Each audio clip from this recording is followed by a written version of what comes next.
Hi guys, welcome back to Wild Camellia, and if you're new here, my name's Jessica. And my name's Megan.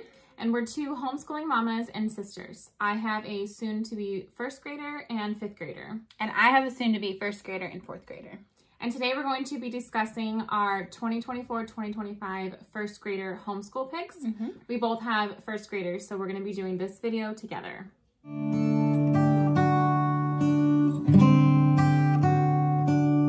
Sit back, get comfy, maybe grab yourself something to drink. We're drinking some tea.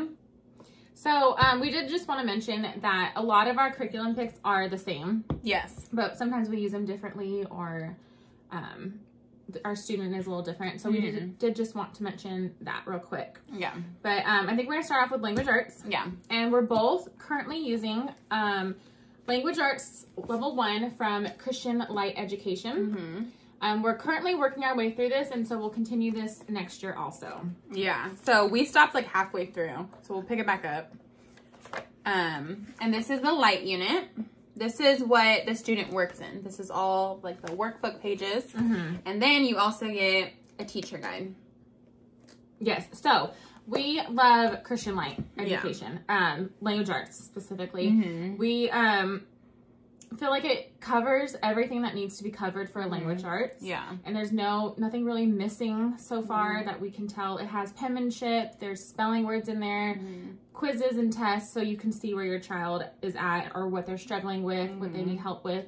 And so we are going to continue this for this next school year. But that is what we're doing for language arts. I could kind of show you what a lesson looks like. So this right here is lesson 5, and this is called a teaching box.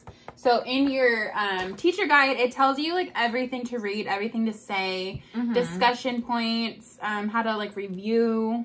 Yeah. The one thing that I will mention is it is kind of set up for a classroom. Yeah. So that's just something to look out for. I don't know if it's specifically for homeschool. Yeah. But it's so easy to adjust. Yeah, because everybody does it in like their workbook. Yeah. And then each lesson also has, well, maybe not in the first couple light units, but the further you get into it, you have these sections called We Remember, and they're just reviewing every single day of the concepts that they're learning. So I love that because that's more of like that mastery. Okay, and then to go along with this curriculum, it's not required, but you can purchase it, and I did, is the phonics flashcards. And these, I think, help a lot. Are you going to get some of these? I have them. Oh, okay.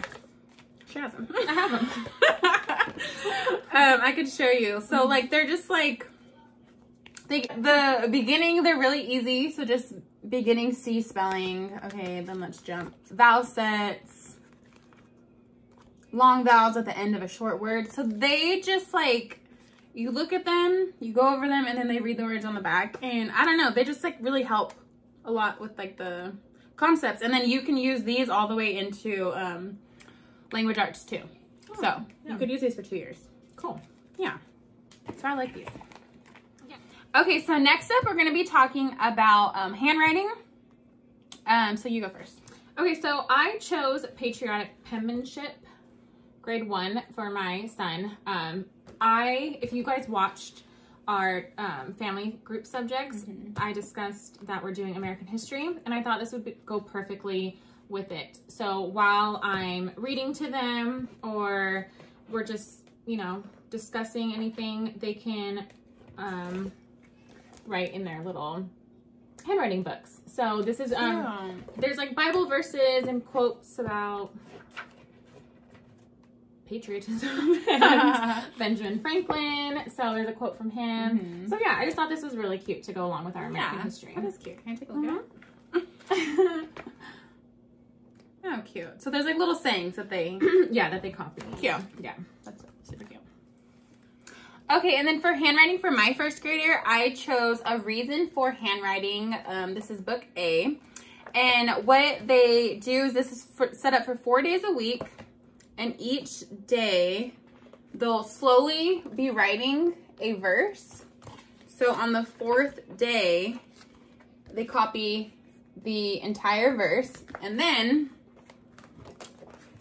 in the back, they pick a scripture border page. And in their very best handwriting, from memory, they write the Bible verse. And then they say to like share it with your friends and family and spread God's word. That's cute. So yeah, so that's cute. So that's what we're doing for handwriting. Okay, and then for this year, for my first grader, I like to have this for her independent work. So when I'm working with my older son, she's just kind of sitting there doing her work. So she can do her We Remember from CLE. And then I also got her Explode the Code book 2. And this is just essential lessons for phonics mastery. And she loves doing these. They don't take her much time at all, but she loves doing them. Those are fun. We got that. So the next thing we're going to be talking about is reading. And I recently stumbled across these on Mom Delights here on YouTube. And I went down a rabbit hole. I was just watching all of her videos and going on her blog.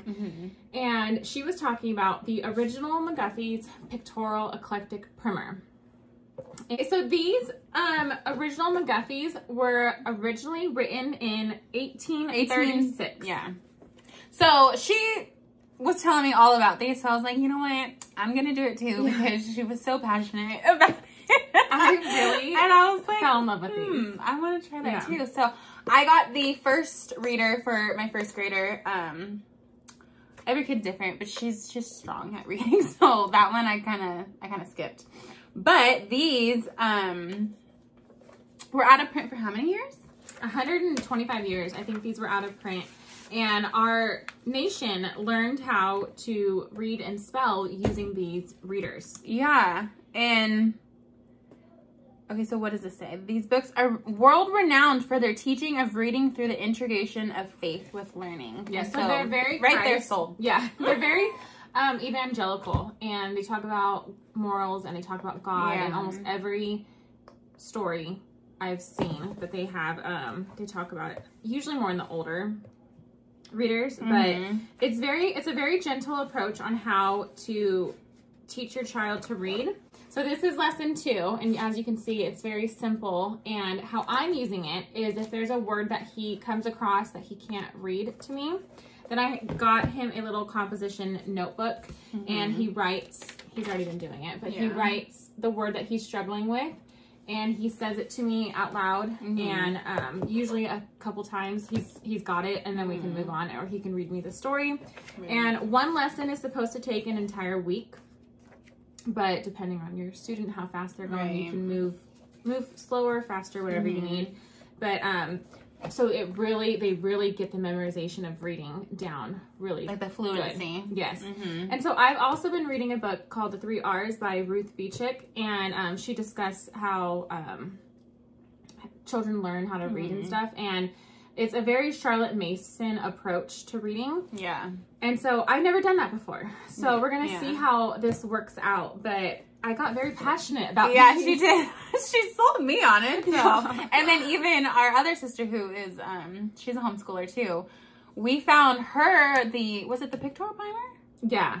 Or Primer? I don't know. It was. At our local thrift bookstore. We found it for like $5. And these are like 12. I got these on Amazon for like $12. I got mine off of Rainbow Resources for like 12 bucks. And the good thing about these two is that they're very cost effective. Yeah. So you only need one book, and you can teach multiple children with this one book. Right. And they're non-consumables. So you just read it to them, and then you get them a cheap little composition notebook, and you have your child write in that, and those are like $1.50. So I have my first and my 4th grader both reading in this one. She started at the beginning. He's starting in the back.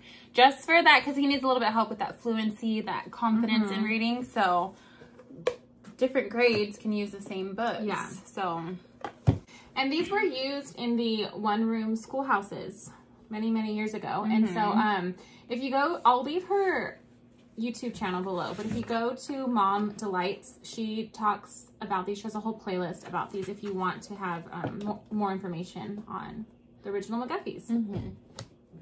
Okay, and then another little thing that I wanted to throw in here just for like reading, because I want her to do a lot of just like in books, you know? Yeah. That's how I feel like maybe I'm turning Charlotte Mason, but I agree with you. I'm also this year very much read alouds. Yeah, we want to do lots of reading. Literature. Yeah. So, again, at our local thrift bookstore, which if you guys have those, look them up on Google and see if you have any near you, and like you can find some really cool finds. I found this Easy Growth in Reading from 1951, and I got this for $10. Yeah, and it's so cute. She's already reading it. She's like she loves it. Like, let me show you like the artwork is so cute. I'm just like in love with like the old school. I feel like all three. We have another sister that homeschools, and I feel like we all are like going back in time and teaching how they used to in the good old days. It's just, it's so wholesome. Like, that was what I was gonna say. Yeah. It's so wholesome, and like the stories are so cute, and something else too that we should mention is that watching all these curriculum videos can get overwhelming, and it can probably feel like it's so expensive. And homeschooling does not need to be expensive. And for example, right there, she just found a gem at her thrift store. This was like the first book I picked up too when we walked in. And then we found the McGuffey for our sister. It was $5. And then just get a little composition notebook, and there you have language arts. Right, I know. And then too, like, this is totally side note, I'm going to rant real quick, but if you guys saw our last video, I'm doing kind of like a mix with generations and then pulling from Beautiful Feet books. I found Beautiful Feet books at the thrift store for $4. I was like mind blown. Yeah. So it doesn't have to be expensive. Yeah. It really doesn't. And especially if you have multiple children, it can feel very, very overwhelming sometimes. Yeah, it can. And then you're like, I don't have budget for this. Like, don't let the budget stop you from homeschooling. And I guess we could say that too. For these, Mom Delight has those free. Yes. So, So let her talk about it because she knows more about it. So I told you, I went down a rabbit hole looking at her website and her blog and everything. And she has a grammar to go along with the McGuffies. I think I'm going to stick with Christian Light, but I might still print it out. So she has a free printable on her website. We'll link it down. And it's called Gentle Grammar, or you can also purchase it for a very affordable price on Amazon. I think it was like $8. And that could be your grammar to go along with your so she has free printables that you could use. This would be your like language arts, and like your language arts right there is like what, $15? Yeah. And I'm also going to talk about a math resource in a second.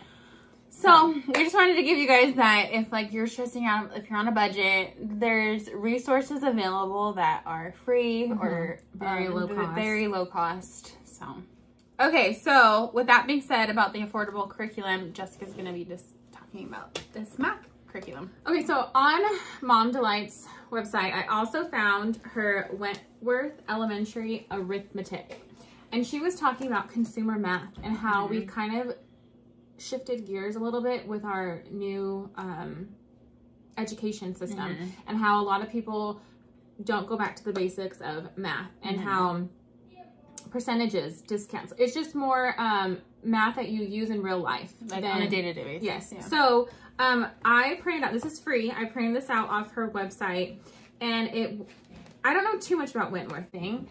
It's very old school way of learning math. And so like this curriculum was used again in like the one room schoolhouses, right? Yeah, so I just got him a little notebook to go along with it, and he'll write, because it says slate work. Obviously we're not using slates anymore. But, you could. Go real old school. But I just will have them copy it down in their little notebook, and they do their little math problems.